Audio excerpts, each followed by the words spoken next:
Welcome to another video from DIY Daily.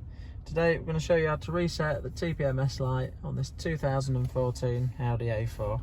Now it's all done through the controls down here and the menu in the centre there. So the first thing I'm going to do is press the car button and that will bring your new menu up. And you can scroll the little dial there and you're going to use the centre button to select. So if we scroll to servicing and checks, select that, it's already on Tyre Pressure Monitoring, so select that.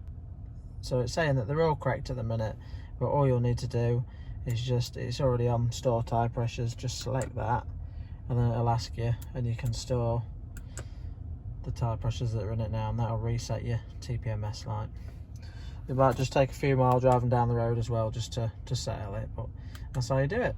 Well, thanks for watching, I'll see you next time.